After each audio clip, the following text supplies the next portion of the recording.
Trade कैसे active करना है। समझो कि भाई गोल्ड के रिगार्ड्स में मैं बता रहा हूँ यहाँ पर कि गोल्ड्स के अंदर किस तरीके से क्या काम होता है। हम लोग पूरी चीज़ें अच्छे से ही समझेंगे, so don't worry, just concentrate कि ट्रेड एक्टिव कैसे करना है और कहाँ करना है।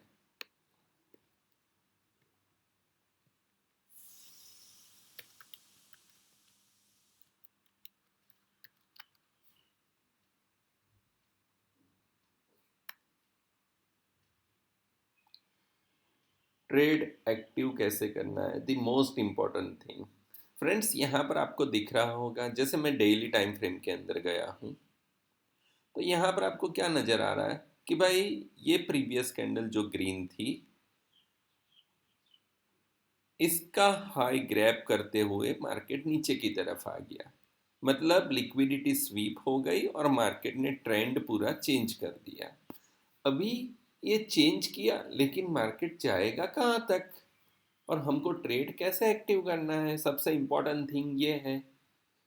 तो जो कैंडल लिक्विडिटी स्वीप की हुई है, हमको उसको फ्रैक्टल नेचर का अंदर लेके जाके उसके अंदर कहाँ पर हमारा एफवीजी बना हुआ है उसको ढूंढना पड़ेगा। तो जैसे ये 1 आवर का कैंडल, अरे डेली कैंडल है, इसको हम लोगों ने मार्क कर दिया। अभी 4 घंटे में क्या हुआ है, लेट्स गो। यहाँ पर हम लोग 4 आवर्स में आए तो हम लोगों को क्या दिख रहा है, तो कि जैसे देखिए ये एक कैंडल जिसने, यहाँ पर हम लोग जब डेली टाइम फ्रेम में थे तो यहाँ पर हमको कुछ भी नज़र नहीं आ रहा था। लेकिन जैसे ही हम लोगों ने 4 आवर टाइम फ्रेम किया तो हमको कुछ चीज़ें नज़र में आने लगी। क्या नज़र में आने लगा, तो कि first step is F V जी। यहाँ पर एफ वी जी है, ये एफ वी जी हम लोग यहाँ पर मार्क कर लेते हैं कि मार्केट जो है वो हमेशा रीटेस्ट करने के लिए एफ वी जी को आएगा, फेयर वैल्यू गैप को टच करने के लिए आएगा। फेयर वैल्यू गैप, इसको टच करने के लिए हमेशा आएगा मार्केट, ये हमको पता होना चाहिए। और हमारा ट्रेड जो एक्टिव होगा वो भी यही लेवल से होगा। जैसे ये फेयर वैल्यू गैप बन गया। अभी फेयर वैल्यू गैप को एज अ फ्रैक्टल नेचर मुझे समझना पड़ेगा कि भाई मेरे लिए एक्सट्रीम पॉइंट कौन सा है कि जहाँ से मैं सेल एक्टिव कर सकता हूँ। लेट्स गो, ये करंट डेट के हिसाब से ही पूरा मार्केट में समझा रहा हूँ। तो यहाँ पर 4 आवर्स को अभी एनालिसिस करते हैं। 1 आवर में गए, 1 आवर में जरा जाके वहाँ पर चेक किया कि वहाँ पर फेयर वैल्यू गैप कहाँ है। तो हमको नज़र में आएगा कि फेयर वैल्यू गैप तो यहाँ पर है। ये पूरी कैंडल इनसाइड कैंडल है, इसलिए ये वाला पोर्शंस जो है वो मेरा फेयर वैल्यू गैप बन गया इन 1 आवर। उसके बाद अगर फर्दर एनालिसिस करता हूँ 5 मिनट के अंदर क्या हुआ, तो वो भी मेरे को यहाँ पर देखने को मिल जाएगा कि मेरा एक्सट्रीम सेलिंग पॉइंट, उसके ऊपर मार्केट नहीं जाएगा, उसके ऊपर मार्केट क्लोज नहीं लाएगा। इम्पॉर्टेंट चीज़ है क्लोजिंग। शायद वीक थोड़ी बहुत ऊपर नीचे हो सकती है, लेकिन क्लोजिंग जो है that is the most important thing. Close मेरा जो है वो फ्रैक्टल नेचर को सपोर्ट करेगा। मतलब फ्रैक्टल नेचर के हिसाब से क्लोज उसके ऊपर या उसके, जो भी मेरा यहाँ पर फेयर वैल्यू गैप बना है उसके ऊपर क्लोज नहीं आना चाहिए।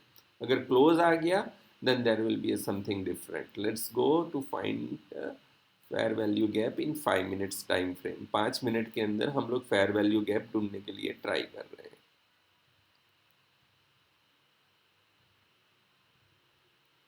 पहले हम लोगों ने 4 डेली टाइम फ्रेम लिया, उसके बाद हम लोगों ने 4 घंटे के अंदर गए, 4 घंटे के बाद वापिस हम लोग अभी फेयर वैल्यू गैप ढूंढ रहे हैं 5 मिनट में। तो 5 मिनट अगर हम लोग एनलार्ज करते तो हमको पता चलता है कि भाई मेरा फेयर वैल्यू गैप भी 1 घंटे के टाइम फ्रेम के हिसाब से जहाँ था वहीं पर है। तो मेरे पास 5 मिनट का फेयर वैल्यू गैप हो गया। ये मेरा जो एरिया बन गया है, ये वाला एरिया, ये मेरा फ्रैक्टल नेचर के थ्रू सेलिंग जोन बन गया है।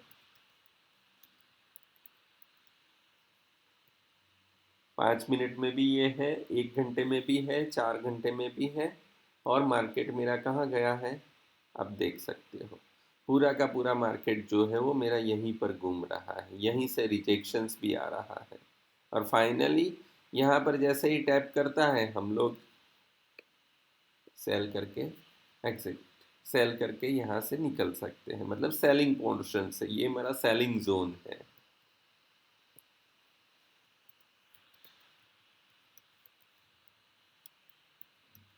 और ये पूरा मेरा एफ था, आपको जैसे बताया 4 आवर्स 1 आवर्स के हिसाब से।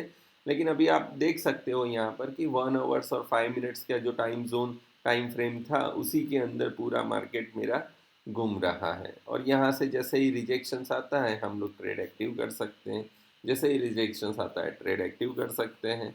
और टारगेट किस तरीके से डिज़ाइन करना है, सबसे इम्पोर्टेंट चीज़ ये है कि मेरे को सेलिंग पॉइंट्स तो मिल गया, और सेलिंग मेरे को यही जोन के अंदर इसी वाले एरिया के अंदर मेरे को सेलिंग करना है। कभी भी यहाँ पर बाय करूँगा तो मैं ट्रैप में आ जाऊँगा, यहाँ पर सेल ही एक्टिव करना है।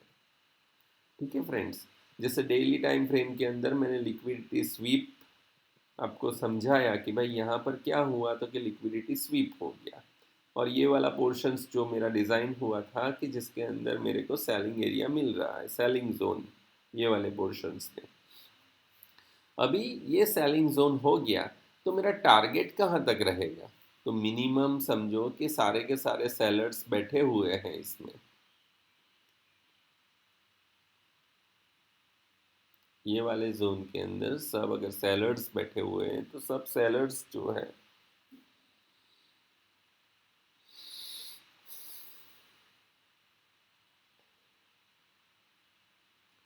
कहाँ निकाल सकते हैं सब सेलर्स को हम लोग।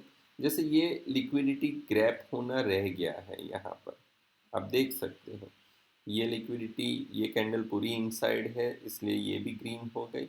अभी ये लिक्विडिटी स्वीप जेन्यून स्वीप है, मतलब जितने भी बायर्स बैठे हुए थे इसमें, इसने इस सब को अभी निकालने के लिए ट्राई कर चालू कर दिया है।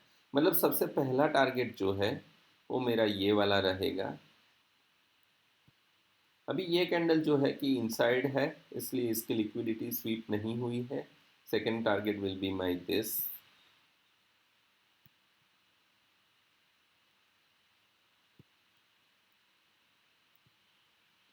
थर्ड टारगेट मेरा ये है। अभी मार्केट जो है वो एफ वी जी, जहाँ पर F V G is work as obstacles, लेकिन यहाँ पर आप देख सकते हो कि यहाँ पर लिक्विडिटी स्वीप नहीं हुई है, मतलब मार्केट बॉटम तक आ सकता है। ये वाला जो एरिया है यहाँ तक आ सकता है, मतलब यहाँ से फॉल जो चालू हुआ है वो 3276 तक आने की संभावना है। और इसके बीच में एक ऑब्स्टिकल्स जो बताया हुआ है एफवीजी के फॉर्म में, मतलब मार्केट क्या करेगा, सबसे पहले यहाँ पर आएगा, यहाँ पर टैप करेगा, इस पोर्शंस के अंदर जो भी मेरा मिनिमम टाइम फ्रेम के अराउंड एफ क्रिएट हुआ होगा वहाँ पर टैप करेगा, फिर थोड़ा बहुत ऊपर जाएगा और then after it will be again come to down to grab this liquidity. I hope कि लिक्विडिटी ग्रैब का कंसेप्ट आपको समझ में आया होगा, और किस तरीके से हमको ट्रेड एक्टिव करना है ये भी सारी चीज़ें मैंने आपको एक्सप्लेन कर दी। टारगेट,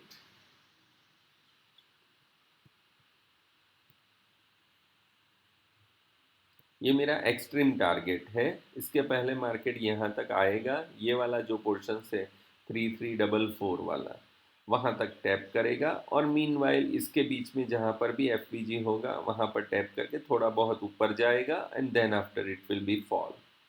तो understand the things friends, this all are yellow line जो ड्रॉ की गई है वो मेरा टारगेट पॉइंट्स है, और ये जो सेलिंग जोन है वहाँ से मार्केट को मूव होना है नीचे की तरफ।